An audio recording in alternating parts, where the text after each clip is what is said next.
डोसा ले लो, मसाला डोसा ले लो, चटपटा मसाला डोसा खा लो। हेलो बुड्ढे, ओ हेलो, अबे बहरे रुको। ओए सुनाई नहीं देता क्या है? कब से कह रहा हूँ कि रुको रुको, लेकिन तुम अपनी धुन में चले जा रहे हो। माफ करना बाबूजी, सुन नहीं पाया। मेरा भी आप जैसा बेटा है, पढ़ लिख कर बेरोजगार है। 2 दिन से वो बीमार है, बस उसी के बारे में सोच रहा था। गलती हो गई। और गलती नहीं हुए, अच्छा हुआ कि तुमने सुना नहीं। चलो जाओ, अपने संक्रमित डोसे की दुकान कहीं और जाकर लगाओ। बीमारी फैलाने हमारे इलाके में मत आया करो। बाबूजी ले लो ना एक डोसा, सुबह से एक भी नहीं बिका है। और नहीं बिका तो मैंने कौन सा ठेका ले रखा है तुम्हारे मसाला डोसा को बिकवाने का? राम खोर गई का, न जाने कहाँ से आ जाते हैं। वहीं बगल से पंडित ज्ञानचंद गुजर रहे थे। उन्होंने सेठी की बातें सुनी तो उन्हें बुरा लग गया। अब बेटे ऐसा नहीं कहते, ये तुम्हारे बाप की उम्र के हैं। ओ देखो पंडित, ज्यादा तरफदारी मत करो, समझे? कहाँ लिखा है कि ज्यादा उम्र के लोग आरामखोर नहीं होते? एक तो बीमार बेटे का संक्रमित डोसा बेच रहा है।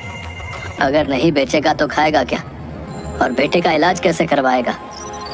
अगर इलाज कराने के पैसे नहीं है तो तुम लोग बच्चे क्यों पैदा करते हो? हैं? खाने को रोटी नहीं, लेकिन हरामजादे 6-6 बिल्ले पैदा करेंगे। मूर्ख, बदमाश, क्या यही पढ़ाया लिखा है तेरे माँ बाप ने? राम की कमाई तेरा बाप खाता होगा, रामखोर तो तू है। चलिए पंडित जी, इसे मुंह लगाकर अपनी जुबान क्यों गंदी कर रहे हैं? जाने दीजिए, हम लोग तो पल दो पल के लिए इनसे मिलते हैं। सोचो माँ बाप कितना झेलते होंगे जिनके साथ ये रहता होगा। ज्ञानचंद और बाबूलाल वहाँ से चले जाते हैं। इधर सेठी उन लोगों की बात को अपनी प्रतिष्ठा से ले लेता है और बाबूलाल को मजा चखाने के लिए बिलुआ से जाकर मिलता है।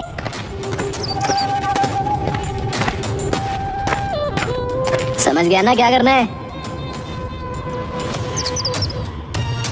अरे सेठ, समझ गया। मैं बाबूलाल का वो हाल करूंगा कि जब भी वो तुम्हें देखेगा ना, उसकी नजर जमीन पे ही होगी। ठीक है, ये लो 5000 रुपए एडवांस, और 5000 रुपए काम होने के बाद मिल जाएंगे। अगले दिन जैसे ही बाबूलाल अपना ठेला लेकर मसाला डोसा बेचने निकलता है, सुनसान गली में सेठी के इशारे पर बिलुआ और 2-3 लड़के मिलकर बाबूलाल को पीछे से कंबल उड़ा देते हैं और डंडे, लाठी, लात, घूंसों से उसको बहुत पीटते हैं और अधमरी हालत में छोड़कर चले जाते हैं। अरे बिलुआ, चल छोड़ दे अब, नहीं तो कहीं टपक गया तो पुलिस केस हो जाएगा। चल भाग, लगता है कोई आ रहा है। बाबूलाल वहीं पड़ा कराह रहा था, तभी उधर से ज्ञानचंद आ रहा था। अरे बाबूलाल, तेरी ये हालत किसने की? क्या हो गया तुझे? यूं सड़क पर क्यों पड़ा है? पंडित जी, उन्होंने बहुत मारा, अब मैं नहीं बचूंगा। मेरे परिवार का क्या होगा? कुछ नहीं होगा बाबूलाल, धैर्य रख, तुम्हें कुछ नहीं होगा। बाबूलाल बेहोश हो जाता है। ज्ञानचंद किसी तरह बाबूलाल को अस्पताल ले जाता है। अस्पताल में बाबूलाल का परिवार पहुंचा होता है। देखिए, इनके माथे पर बहुत चोट आई है, जिससे इनकी याददाश्त भी जा सकती है। जल्द से जल्द हमें ऑपरेशन करना होगा। इसके लिए जरूरी पैसे जितना जल्दी हो सके आप काउंटर पर जमा करवा दें। वैसे तो मुझे पता है कि एक गरीब आदमी के घर दाल रोटी भी पूरी नहीं रहती, पैसे तो दूर की बात है। सही कहा पंडित जी आपने, हमारे घर में फूटी कौड़ी भी नहीं है। करीब 1 सप्ताह से बेटा युगवीर बीमार है। हाँ पंडित चाचा, भैया तो कमजोरी के कारण आज भी घर में गिर पड़ा था। मेरे पास भी पैसे नहीं जिससे मैं मदद कर सकता। डॉक्टर साहब, आप ऑपरेशन की तैयारी कीजिए, मैं पैसों का इंतजाम करके लौटता हूँ। भैया आप कहाँ जाओगे? आप तो खुद बीमार हो। हाँ बेटा, मधु सही कह रही है, आज तू घर में गिर पड़ा। तू रुक, मैं कहीं न कहीं से पैसों का इंतजाम करती हूँ। निर्मला के निकलने के कुछ देर बाद युगवीर भी वहाँ से निकलकर पैसों का इंतजाम करने चल देता है। निर्मला सेठ करोड़ी मल के पास पहुँचती है। देखो सेठ जी, मैं आपके द्वार पर पहली बार आई हूँ। आंचल फैलाकर अपने पति के इलाज के लिए पैसा मांगती हूँ, जितना जल्द होगा लौटा दूंगी। देखो निर्मला, आज ही हमने एक जमीन की रजिस्ट्री करवाई है। हे भगवान, अब मैं क्या करूं? कहाँ जाऊं?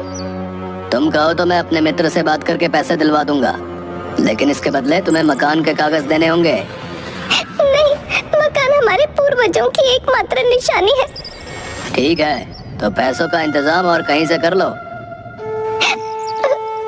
ठीक है, जब घर वाला ही नहीं रहेगा तो घर को रख कर क्या होगा। मैं मकान को गिरवी रखने को तैयार हूँ, मुझे पैसे ला कर दीजिए। उधर युगवीर अस्पताल से निकलकर कुछ दूर गया ही था कि वो फिर से गिर पड़ता है।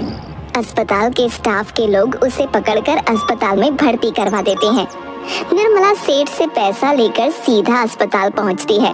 दोनों के इलाज में लगभग सारे पैसे खर्च हो जाते हैं। बचे हुए पैसों से 1 महीना घर जैसे तैसे चलता है। अरे युगवीर, पिताजी कैसे हैं? बहुत सुधार है, बस थोड़ी सी कमजोरी है।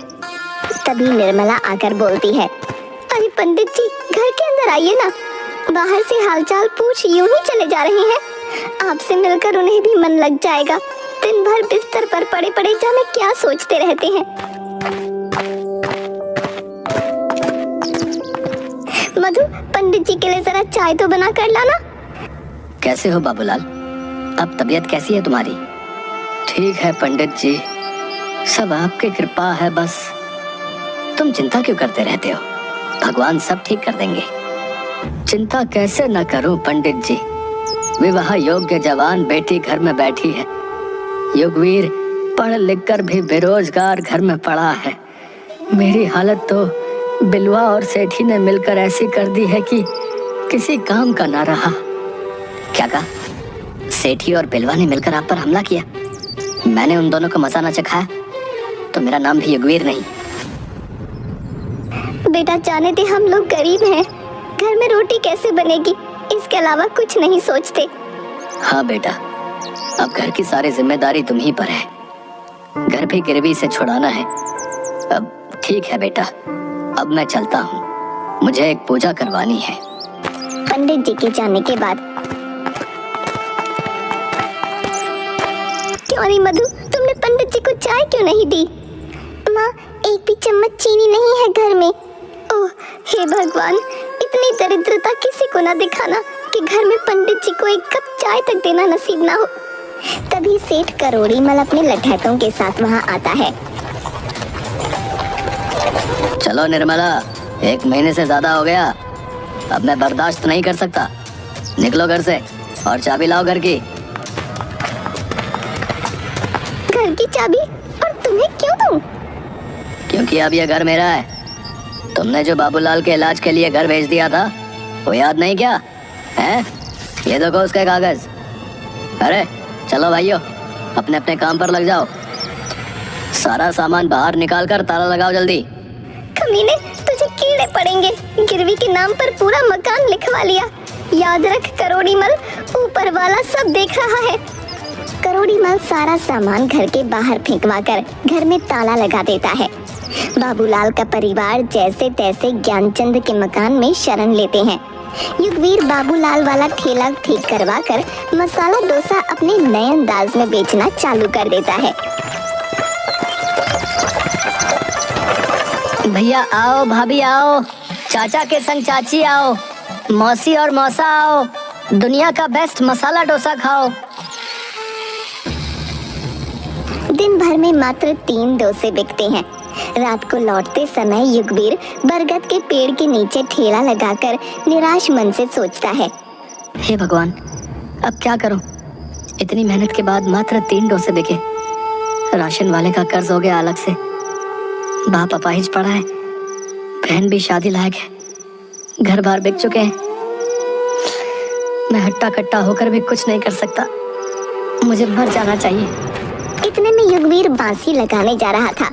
तभी उस पर रहने वाला गधैया भूत युगवीर से बोला, मूर्ख मत बन युगवीर, क्या इससे तुम्हारा परिवार खुशहाल हो जाएगा? कौन है? सामने क्यों नहीं आते?